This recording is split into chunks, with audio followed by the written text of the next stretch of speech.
The Assembly will now hear an address by His Excellency Muhammad Yunus, Chief Advisor of the Interim Government of the People's Republic of Bangladesh. I request protocol to escort His Excellency and invite him to address the Assembly.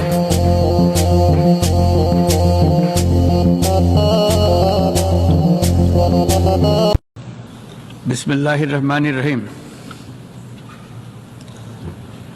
মাননীয় সভাপতি, জাতিসংঘের সাধারণ পরিষদের সভাপতি নির্বাচিত হওয়ায় প্রথমেই আপনাকে আন্তরিক অভিনন্দন জানাচ্ছি। আমি আশ্বস্ত করছি যে আপনার এই দায়িত্ব পালনকালে বাংলাদেশ প্রতিনিধি দল আপনাকে পূর্ণাঙ্গ সহযোগিতা প্রদান করবে।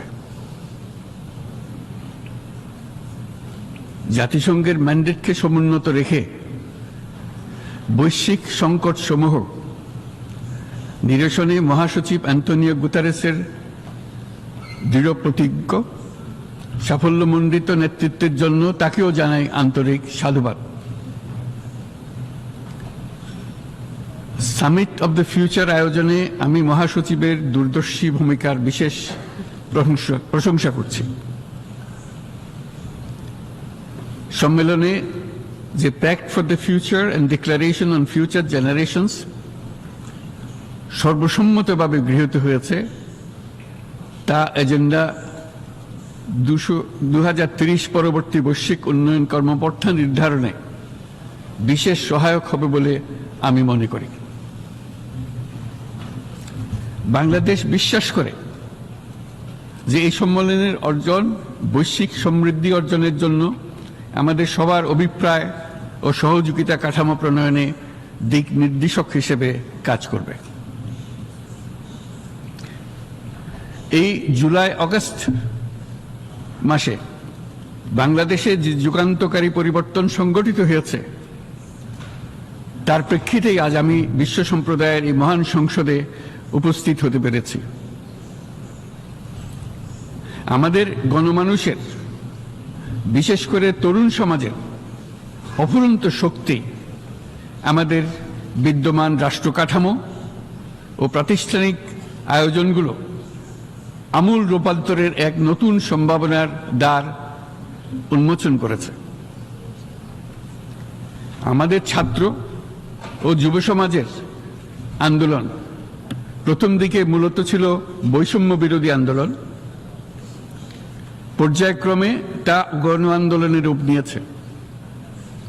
এরপর সারা পৃথিবী অবাক বিস্ময়ে দেখেছে কিভাবে সমগ্র বাংলাদেশের মানুষ একনায়কতন্ত্র, নিপীড়ন, বৈষম্য, অবিচার ও দুর্নীতির বিরুদ্ধে রাজপথ ও সামাজিক যোগাযোগের মাধ্যমে দৃঢ়ভাবে রুখে দাঁড়িয়েছিল।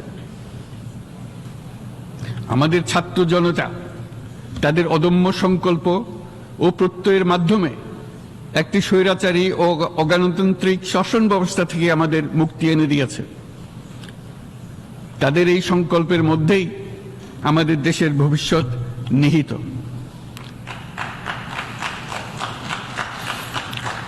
যা এই দেশকে বিশ্ব সম্প্রদায়ের মাঝে একটি দায়িত্বশীল জাতির মর্যাদায় উন্নত করবে বলে আমি বিশ্বাস করি।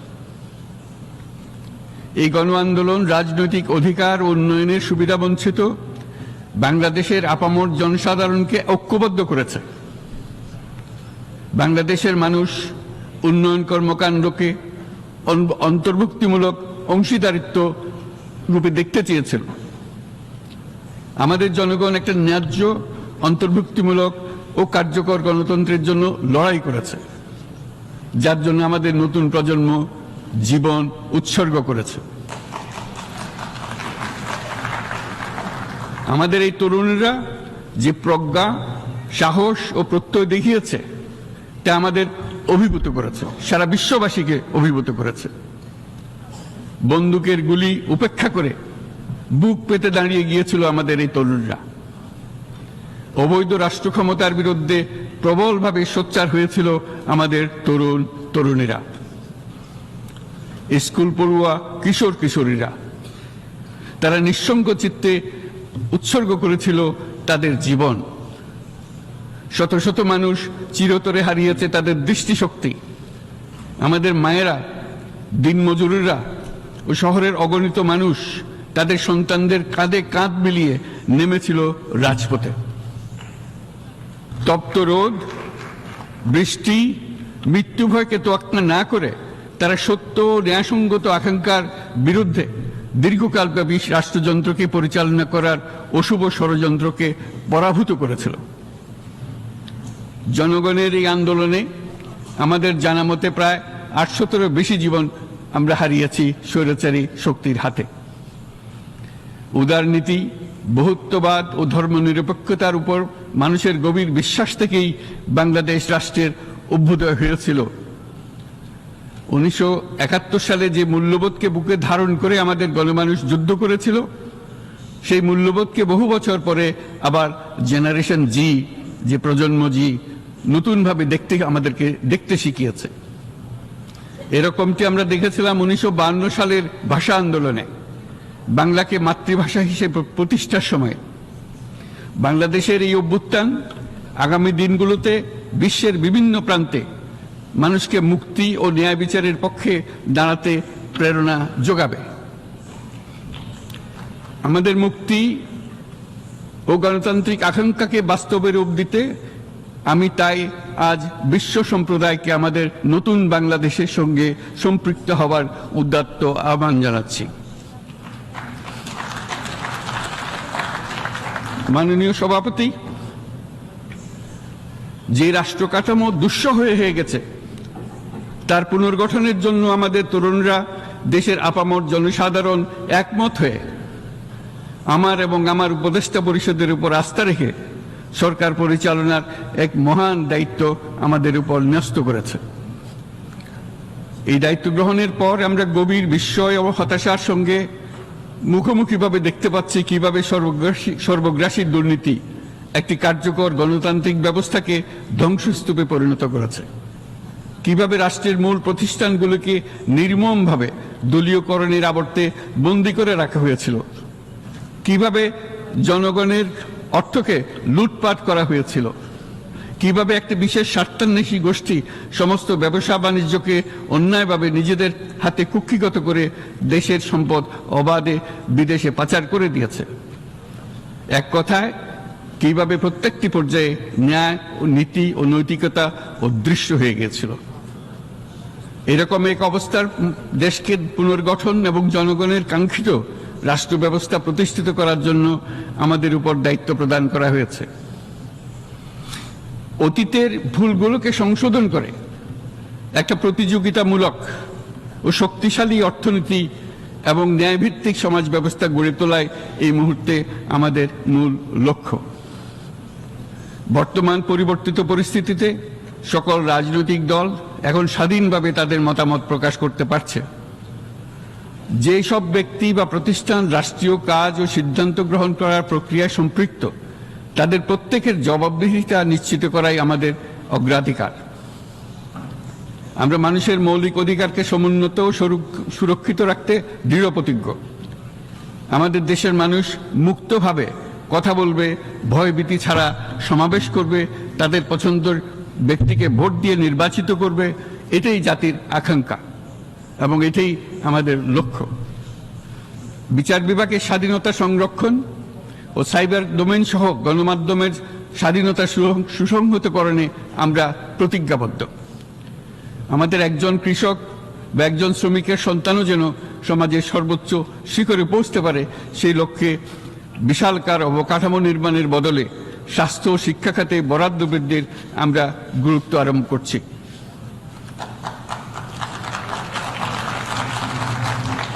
রাষ্ট্র ব্যবস্থার সকল পর্যায়ে সুশাসন ফিরিয়ে আনাই আমাদের অভীষ্ট।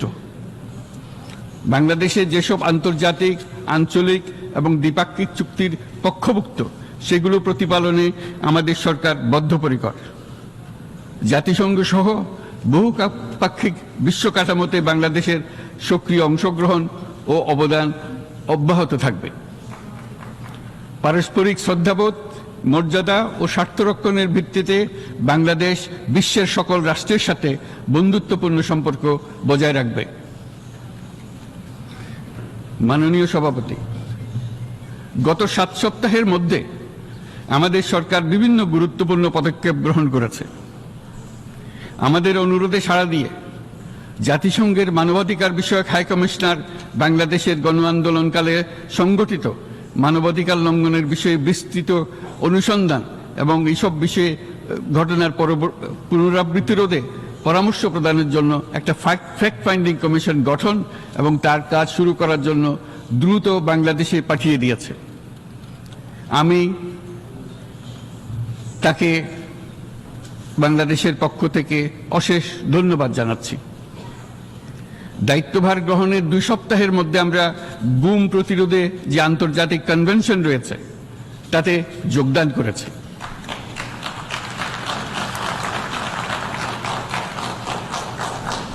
এর আশু বাস্তবায়নের জন্য প্রয়োজনীয় দেশীয় আইন ও বিধি প্রণয়নে আমরা এখন প্রক্রিয়া শুরু করেছি। বাংলাদেশে গত 1.5 দশকে যে সমস্ত গুমের অভিযোগ রয়েছে সেগুলো তদন্ত করার জন্য একটি তদন্ত কমিশন এই মুহূর্তে কর্মরত আছে। মানুষের আস্থা আত্মবিশ্বাস ফিরিয়ে আনতে এবং নির্মম অতীত যেন আর ফিরে না আসে কোনোদিন, সেই জন্য আমরা কিছু সুনির্দিষ্ট খাতে সংস্কারকে অগ্রাধিকার দিয়েছি। সেই লক্ষ্যে আমরা বিদ্যমান নির্বাচন ব্যবস্থা, সংবিধান, বিচার ব্যবস্থা, জনপ্রশাসন, আইন শৃঙ্খলা ব্যবস্থা সংস্কারের জন্য স্বাধীন কমিশন গঠন করেছি। সংবাদপত্র ও গণমাধ্যমের সংস্কারের জন্যও পৃথক কমিশন সহ আরো কয়েকটি বিশেষ বিষয়ে কমিশন গঠন প্রক্রিয়াধীন রয়েছে। ব্যবসা বাণিজ্যে অনুকূল পরিবেশ সৃষ্টির লক্ষ্যে আমরা ব্যাংক ও আর্থিক খাতের ব্যাপক সংস্কারের উদ্যোগ গ্রহণ করেছি। কোনো বিদেশি ব্যবসা বা বিনিয়োগ যেন ক্ষতিগ্রস্ত না হয় তা নিশ্চিত করতে আমরা বদ্ধপরিকর। এইসব সংস্কার যেন টেকসই হয়, দীর্ঘমেয়াদে নিশ্চিত করতে এবং অবাধ ও নিরপেক্ষ অংশগ্রহণমূলক নির্বাচনের জন্য উপযোগী পরিবেশ সৃষ্টি করতে আমরা কাজ করে যাচ্ছি। গণতন্ত্র, আইনের শাসন, সমতা, সমৃদ্ধি অর্জনের মাধ্যমে একটি ন্যায়ভিত্তিক সমাজ হিসেবে আত্মপ্রকাশের অভিপ্রায় বাস্তবায়নে আমি বাংলাদেশের প্রতি আন্তর্জাতিক সম্প্রদায়ের সমর্থন ও গভীরতর সম্পর্ক গঠন করার জন্য আহ্বান জানাচ্ছি।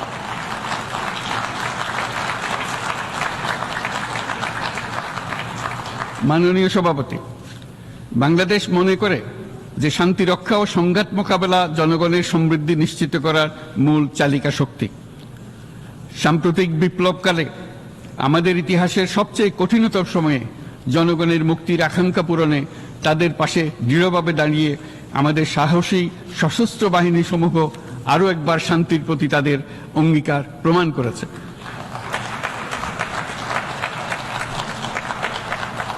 এটা সম্ভব হয়েছে শান্তি রক্ষায় আমাদের অঙ্গীকারের কেন্দ্রবিন্দুতে মানবাধিকারকে স্থান দেওয়ার ফলে। জাতিসংঘের পিস বিল্ডিং কমিশনের সূচনা লগ্ন থেকেই শান্তি রক্ষার মতো শান্তি বিনির্মাণেও বাংলাদেশ সমান অঙ্গীকার ব্যক্ত করে এসছে। আমাদের দিনগুলোতে আমরা জাতিসংঘের শান্তি রক্ষা কার্যক্রমে আমাদের মূল্যবোধ ভিত্তিক অবদানের ধারাবাহিকতা রক্ষা, সমুন্নত ও প্রসারিত করতে বদ্ধপরিকর। জাতিসংঘের শান্তি রক্ষা কার্যক্রমে অবদানকারী তৃতীয় বৃহত্তম রাষ্ট্র হিসেবে বাংলাদেশ এখন পর্যন্ত 43টি দেশে 63টি মিশনে শান্তিরক্ষী প্রেরণ করেছে।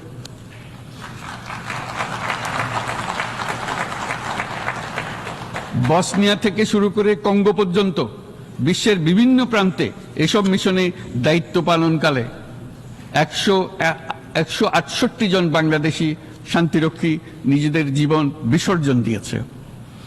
আমরা আশা করি যে কোনো অবস্থায় নানা প্রতিকূলতা সত্ত্বেও জাতিসংঘের ভবিষ্যৎ শান্তিরক্ষী কার্যক্রমগুলোতে বাংলাদেশের প্রতিরক্ষা বাহিনীর সদস্যরা একইভাবে অবদান রাখার সুযোগ পাবে।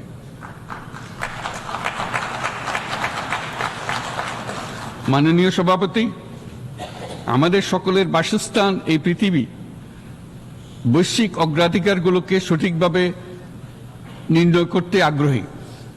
জলবায়ু পরিবর্তন আমাদের সকলের অস্তিত্বের প্রতি হুমকি স্বরূপ। এই গ্রীষ্মে সর্বকালের রেকর্ড ভঙ্গকারী তাপদাহ আমাদের জলবায়ুজনিত পরিবর্তনের কথা স্পষ্টভাবে স্মরণ করিয়ে দিয়েছে। আমাদের যা প্রয়োজন তা হলো জলবায়ু সম্পর্কিত ন্যায় বিচার, যাতে করে দায়িত্বজ্ঞানহীন সিদ্ধান্ত, উদাসীন আচরণ কিংবা এর মাধ্যমে সাধিত ক্ষতির বিষয়ে যারা সংশ্লিষ্ট তাদের দায়বদ্ধ করা যায়। জলবায়ু পরিবর্তনজনিত দীর্ঘমেয়াদী প্রভাবগুলো অপূরণীয় ক্ষতির কারণ হয়ে দাঁড়িয়েছে। আমরা জীব বৈচিত্র্য হারিয়ে ফেলছি, প্যাথোজেনের পরিবর্তনের ফলে নতুন রোগ বাড়ছে, কৃষিক্ষেত্রে চাপ বাড়ছে ক্রমাগতভাবে, পানি সম্পদ ঝুঁকিতে ফেলছে আমাদের বাসযোগ্যতাকে, সমুদ্র পৃষ্ঠের উচ্চতা বৃদ্ধি এবং লবণাক্ততা আমাদের ক্ষতি করছে প্রতিনিয়ত। ঘূর্ণিঝড়ের সংখ্যা ও মাত্রা বৃদ্ধির কারণে যেই ক্ষতি হচ্ছে তাকে উপেক্ষা করার সুযোগ নেই। ক্ষুদ্র কৃষক, প্রান্তিক পর্যায়ে জীবিকা অন্বেষণকারীরা জলবায়ু পরিবর্তনজনিত ঝুঁকির মুখোমুখি হচ্ছে সবচেয়ে বেশি। আমি আজ এই বিশ্ব সভায় যখন কথা বলছি তখন বাংলাদেশের পূর্বাঞ্চলে 50 লাখেরও অধিক মানুষ তাদের জীবদ্দশায় হওয়া সবচেয়ে ভয়াবহ বন্যা মোকাবেলা করে যাচ্ছে। মহাসচিব গুতেরেস আমাদেরকে দেখিয়েছেন যে বিদ্যমান পরিক্রমা অব্যাহত থাকলে বিশ্বের গড় তাপমাত্রা 2.7 ডিগ্রি সেলসিয়াস বৃদ্ধির দিকে অগ্রসর হতে থাকবে। তাই বাংলাদেশের মতো জলবায়ু ঝুঁকিতে থাকা দেশগুলোতে অভিযোজনের জন্য ব্যাপক বিনিয়োগের আহ্বান জানাচ্ছি।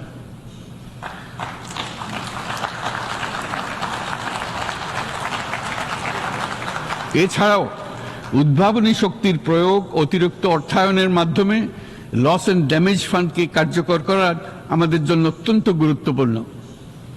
একইভাবে আমাদের প্রয়োজন প্রযুক্তির সহজলভ্যতা, সক্ষমতা বৃদ্ধি। নির্দিষ্ট করে বললে আমাদের দরকার জীবন রক্ষাকারী প্রযুক্তি, বিশেষত কৃষি, পানি এবং জনস্বাস্থ্য খাতে, যেখানে ক্ষুদ্র ক্ষুদ্র উদ্ভাবন এবং সমাধানসমূহ ঝুঁকিতে থাকা জনগোষ্ঠীকে রক্ষা করতে পারে। জলবায়ু সংকটের মোকাবেলা এবং বৈশ্বিক অর্থনীতি সুসংহতকরণে আমাদের যুগপৎভাবে কাজ করতে হবে। বিশ্ব সম্প্রদায় এখন কার্বন মুক্ত পৃথিবী গড়ে তুলতে মনোযোগী হচ্ছে। বিশ্বের অধিকাংশ মানুষকে এই ধরনের পরিবর্তনের সুফলভোগী করতে হলে নেট জিরো পৃথিবীর দিকে আমাদেরকে অগ্রসর হতে হবে। বাংলাদেশের মতো দেশগুলোকে সাথে নিয়ে যেতে হবে।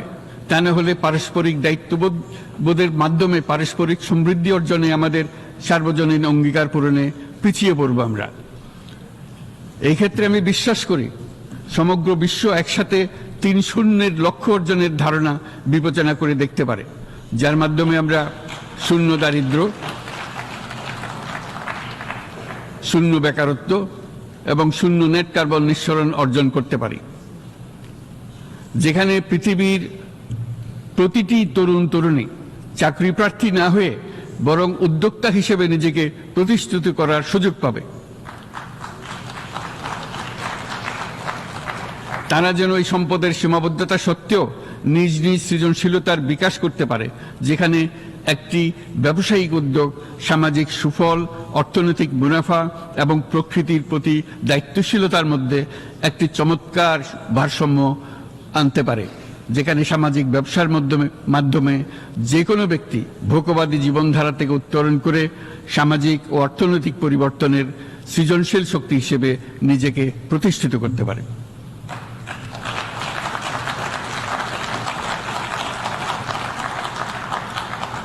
এই সময়ে তাই প্রয়োজন উন্নত উন্নয়নশীল সকল দেশসমূহ এবং বিভিন্ন অংশীদারদের মধ্যে নতুন দৃষ্টিভঙ্গি, নতুন মূল্যবোধ এবং নতুন একতা। সামগ্রিকভাবে এই লক্ষ্য অর্জনে জাতিসংঘ ব্যবস্থা, জাতীয় আঞ্চলিক পর্যায়ে সরকারসমূহ, সকল ব্যবসা প্রতিষ্ঠান, বেসরকারি অংশীজন এবং দাতব্য সংস্থাগুলোকে একসঙ্গে কাজ করতে হবে। আমাদের অর্থনৈতিক কাঠামোতে সামাজিক ব্যবসাকে স্থান দিলেই নিচের অর্ধেকাংশ মানুষের জীবনে তা বিরাট পরিবর্তন আনতে পারে।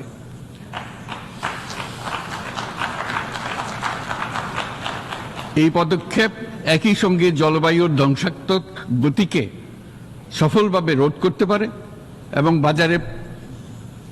বাজার ব্যবস্থার মাধ্যমেই এই মীমাংসা হতে পারে। এ বিষয়ে আমি মহাসচিব গুতেরেসের বিশেষ দৃষ্টি আকর্ষণ করছি। মাননীয় সভাপতি, বহুমুখী সংকটে জর্জরিত বর্তমান বিশ্বে যুদ্ধ এবং সংঘাতের ফলে ব্যাপক ভিত্তিতে মানুষের অধিকার খর্ব হচ্ছে। বিশ্ববাসীর উদ্বেগ এবং নিন্দা সত্ত্বেও গাজায় গণহত্যা থামছে না।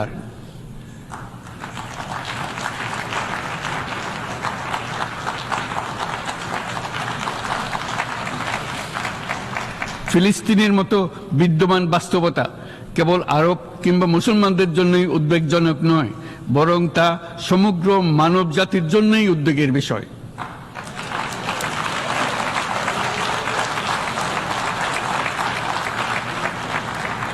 একজন মানুষ হিসেবে প্রত্যেক ফিলিস্তিনির জীবন অমূল্য।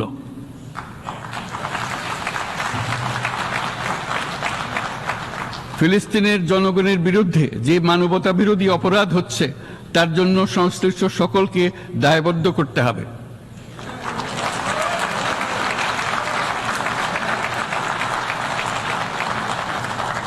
ফিলিস্তিনের জনগণের উপর চলমান নৃশংসতা, বিশেষত নারী এবং শিশুদের সাথে প্রতিনিয়ত যে নিষ্ঠুরতা বিশ্ব দেখাচ্ছে, তা থেকে নিস্তারের জন্য বাংলাদেশ অনতিবিলম্বে সম্পূর্ণ যুদ্ধবিরতির আহ্বান জানাচ্ছে।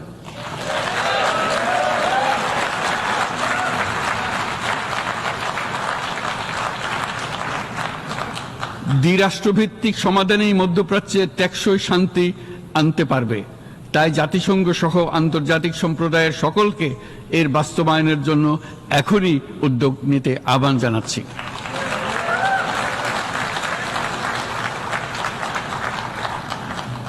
গত 2.5 বছর ধরে ইউক্রেনে চলমান যুদ্ধে বহু মানুষ প্রাণ হারিয়েছে। এই যুদ্ধের প্রভাব সর্বব্যাপী, এমনকি বাংলাদেশের অর্থনীতিতেও এর নেতিবাচক প্রভাব আমরা অনুভব করছি। আমরা তাই উভয় পক্ষকে সংলাপে বসে বিরোধ নিরসনের মাধ্যমে যুদ্ধের অবসান ঘটানোর আহ্বান জানাচ্ছি। মাননীয় সভাপতি, বাংলাদেশ গত 7 বছর যাবৎ মিয়ানমার হতে আগত 12 লাখেরও বেশি রোহিঙ্গাদের মানবিক কারণে আশ্রয় দিয়ে আসছে। এর ফলে আমরা বিরাট সামাজিক, অর্থনৈতিক, পরিবেশগত ক্ষতির সম্মুখীন হচ্ছি। মিয়ানমারের অভ্যন্তরীণ সমস্যা থেকে সৃষ্ট এই সংকট বাংলাদেশ ও আমাদের অঞ্চলের জন্য প্রথাগত ও অপ্রথাগত উভয় ধরনের নিরাপত্তা ঝুঁকির কারণ হয়ে দাঁড়িয়েছে।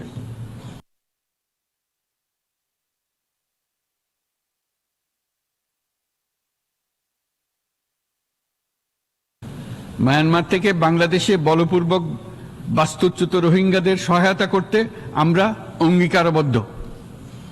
আমরা রোহিঙ্গাদের জন্য মানবিক সহায়তা কার্যক্রম চালু রাখা এবং তাদের টেকসই প্রত্যাবর্তন নিশ্চিত করার উদ্দেশ্যে আন্তর্জাতিক সম্প্রদায়ের পর্যাপ্ত সহায়তা অব্যাহত রাখার আহ্বান জানাচ্ছি। রোহিঙ্গাদের সাথে সংগঠিত হওয়া ব্যাপক ভিত্তিক মানবাধিকার লঙ্ঘনের জন্য আন্তর্জাতিক বিচার আদালত এবং আন্তর্জাতিক অপরাধ আদালতে চলমান বিচার প্রক্রিয়ার মাধ্যমে ন্যায় বিচার নিশ্চিত করাও সমানভাবে গুরুত্বপূর্ণ। রোহিঙ্গারা যাতে নিজ দেশে স্বাধীন এবং মর্যাদাপূর্ণ জীবন যাপন করতে পারে, সেই লক্ষ্যে অনুকূল পরিবেশ তৈরিতে জাতিসংঘ অন্যান্য আন্তর্জাতিক প্রতিষ্ঠানের ধারাবাহিক প্রচেষ্টার প্রশংসা দাবিদার। এই লক্ষ্যে রোহিঙ্গারা যাতে পর্যাপ্ত নিরাপত্তা ও অধিকার নিশ্চিত করে তাদের নিজ ভূমি রাখাইনে ফিরে যেতে পারে, তার পথ সুগম করা অত্যন্ত দরকার।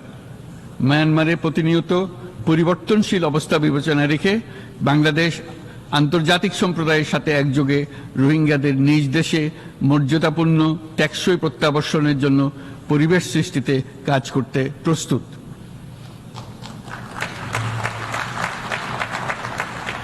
মাননীয় সভাপতি, রাজনৈতিক মুক্তি এবং সামাজিক অর্থনৈতিক জাগরণ ব্যতীত শান্তি ও নিরাপত্তা নিশ্চিতে সাফল্য অর্জন করা সম্ভব নয়। প্রায় এক দশক পূর্বে বিশ্ব সম্প্রদায় সর্বসম্মতক্রমে এজেন্ডা 2030 প্রণয়ন করেছিল। আমরা সবাই আমাদের সামষ্টিক আকাঙ্ক্ষা ও বিশ্বাস অর্পণ করেছি এই সার্বজনীন টেকসই উন্নয়ন অভিষ্টগুলো অর্জনে। সার্বিকভাবে মাত্র 17% ও কম লক্ষ্যমাত্রা অর্জন হয়েছে। স্পষ্টতই এই ক্ষেত্রে অনেক উন্নয়নশীল রাষ্ট্র আরও পিছিয়ে আছে। উন্নয়নশীল দেশগুলোকে এসডিজি অর্থায়নের বছরে প্রায় 2.5 থেকে 4 ট্রিলিয়ন মার্কিন ডলারের সমান ঘাটতি মোকাবেলা করতে হচ্ছে। উন্নয়নশীল বিশ্বের ঋণের বোঝা, ক্ষয়িষ্ণু আর্থিক সক্ষমতা এবং জলবায়ু পরিবর্তনের ক্ষতিকর প্রভাবের কারণে বাংলাদেশের মতো দেশগুলিতে বেশি ঝুঁকিতে রয়েছে। আমরা আশা করি উন্নয়নের জন্য অর্থায়ন সংক্রান্ত চতুর্থ আন্তর্জাতিক সম্মেলনে এই ধরনের জটিল এবং কাঠামোগত সমস্যাগুলোর দিকে নজর দেওয়া হবে। বহুপাক্ষিক আর্থিক প্রতিষ্ঠানগুলোকে এমন অভিন্ন লক্ষ্যে নিয়ে যাওয়ার কাজ করতে হবে যাতে সকল রাষ্ট্র সমানভাবে সম্পদ ও সুযোগের ব্যবহার করতে পারে। তারা নিজেদের কর্মসূচিতে সামাজিক ব্যবসাকে গুরুত্বপূর্ণ ভূমিকা দিতে পারে, যাতে নিম্ন আয়ের দেশগুলোর বাস্তবতাকে বিশেষভাবে মোকাবেলা করা যায়, যা ব্যবসায়ী উদ্যোগ এবং ব্যক্তির সৃজনশীলতাকে উদ্বুদ্ধ করে, যা বঞ্চিত জনগোষ্ঠীকে বিশালভাবে সহায়তা করে।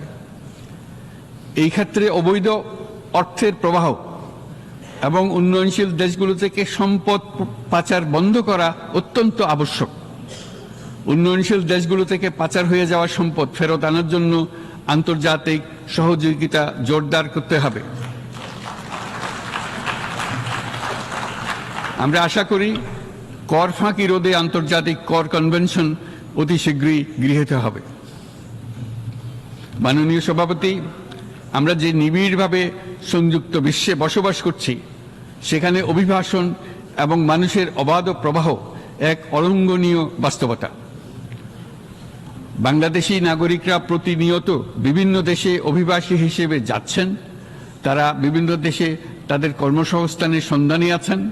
বিশ্বের বিভিন্ন প্রান্তে এই মুহূর্তে প্রায় 1.5 কোটি প্রবাসী বাংলাদেশি আছেন। সকলের জন্য অভিবাসনের উপযোগিতা নিশ্চিত করতে বিশ্ব সমাজকে নিরাপদ, সুশৃঙ্খল এবং নিয়মিত মর্যাদাপূর্ণ অভিবাসনের পথ সুগম করতে হবে। আন্তর্জাতিক সম্প্রদায়কে অভিবাসীদের মানবাধিকার এবং তাদের প্রতি মানবিক আচরণ নিশ্চিত করতে হবে। অভিবাসনের উপর 2018 সালে যে গ্লোবাল কম্প্যাক্ট অন মাইগ্রেশন গৃহীত হয়েছে, তার পূর্ণ বাস্তবায়নে বাংলাদেশ প্রতিশ্রুতিবদ্ধ এবং একই সাথে অনিরাপদ অভিবাসন রোধেও আমরা বদ্ধপরিকর। মাননীয় সভাপতি, প্রতি বছর প্রায় 25 লক্ষ তরুণ তরুণী বাংলাদেশের শ্রমবাজারে যুক্ত হচ্ছেন। বাংলাদেশের বিপুল জনশক্তির প্রায় 2/3 তরুণ। এই জনশক্তিকে বর্তমান ও আগামীর জন্য গড়ে তোলা বাংলাদেশের জন্য একটা বড় চ্যালেঞ্জ। ক্রমপরিবর্তনশীল কর্মজগতে একজন তরুণকে প্রতিনিয়ত নতুন দক্ষতা অর্জন করতে হয়। এই কর্মপরিবেশের সাথে মানিয়ে নেওয়া শিখতে হয়।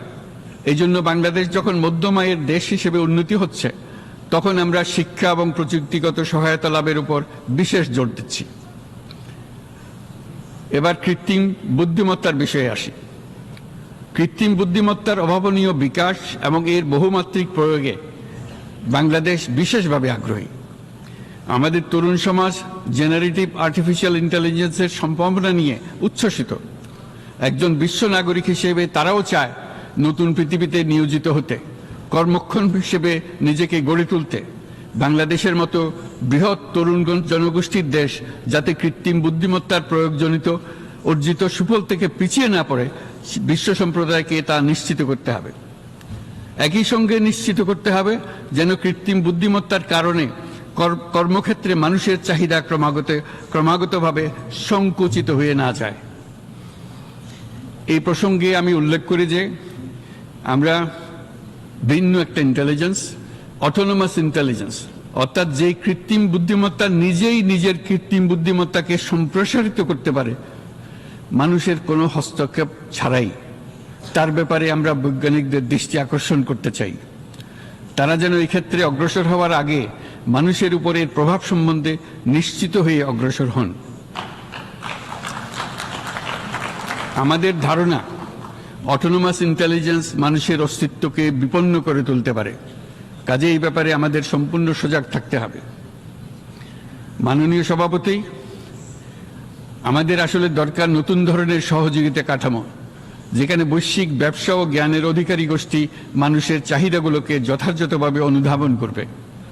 আন্তর্জাতিক সহযোগিতার মাধ্যমে উন্নয়নশীল দেশগুলোর জন্য এমন একটি রূপান্তরকারী ব্যবস্থা তৈরি করতে হবে যা কর্মসংস্থান, আর্থসামাজিক প্রতিকূলতা বা জীবিকার জন্য যুৎসয় সমাধান নিশ্চিত করবে। মাননীয় সভাপতি, আমাদের প্রচেষ্টা, সক্ষমতা এবং সম্পদ একত্রীকরণের মাধ্যমে সকলের সামর্থ্য, উদ্ভাবনী শক্তি এবং সমৃদ্ধিকে কাজে লাগাতে হবে। আর্থসামাজিক উন্নয়ন এবং জলবায়ু সহনশীলতা নিয়ে আমরা প্রতিনিয়ত যে প্রতিকূলতার সম্মুখীন হচ্ছি, সম্মিলিত উদ্যোগের মাধ্যমে তার মোকাবেলা করতে হবে। বৈশ্বিক দক্ষিণের দেশগুলোকে অনন্য অর্থনৈতিক এবং সামাজিক প্রেক্ষাপটে দক্ষিণ দক্ষিণ এবং ত্রিভুজীয় সহযোগিতা এই ক্ষেত্রে বিশেষভাবে সহায়ক হতে পারে বলে আমি মনে করি। বৈশ্বিক দক্ষিণের আওয়াজকে বিশ্বব্যাপী জোরালোভাবে তুলে ধরার জন্য প্রয়োজন সম্মিলিত উদ্যোগ। সেজন্য বৈশ্বিক এজেন্ডা প্রণয়ন ও বাস্তবায়ন নিশ্চিত করতে বৈশ্বিক দক্ষিণের দেশগুলোর মতামতকে যথাযথ গুরুত্বের সাথে বিবেচনা করতে হবে। জনাব সভাপতি, কোভিড অতিমারির অভিজ্ঞতায় আমরা দেখেছি জনস্বাস্থ্যে ব্যাপক বিনিয়োগ কতটা গুরুত্বপূর্ণ হতে পারে। বিশ্ব স্বাস্থ্য সংস্থায় বৈশ্বিক অতিমারি চুক্তির চলমান আলোচনায় বাংলাদেশ নেতৃত্ব প্রদান করে চলেছে। আমরা চাই কার্যকর আন্তর্জাতিক সহযোগিতা, জনস্বাস্থ্য ব্যবস্থায় অর্থায়ন, প্রযুক্তি হস্তান্তর, গবেষণা ও উন্নয়ন, ভ্যাকসিন থেরাপিউটিক্সের উৎপাদন, বহুমুখীকরণ এবং সকল ভ্যাকসিনকে মেধাস্বত্ব অধিকার মুক্ত ঘোষণা করার ব্যাপারে ঐক্যমত্য গঠন। অসংক্রামক রোগসমূহের বিরুদ্ধে লড়াইয়ে এই বিষয়গুলি অত্যন্ত গুরুত্বপূর্ণ। জনাব সভাপতি,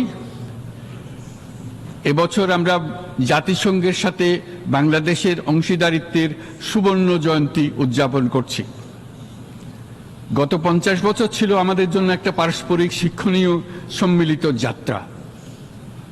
সীমিত উপায়ে বাংলাদেশ বৈশ্বিক শান্তি ও নিরাপত্তা, ন্যায়, সমতা, মানবাধিকার প্রতিষ্ঠায় ধারাবাহিকভাবে অবদান রেখে আসছে। আমাদের সমন্বিত প্রয়াসের পেছনে আছে সত্যিকার অর্থে একটি নিয়মভিত্তিক বৈশ্বিক ব্যবস্থা গড়ে তোলা।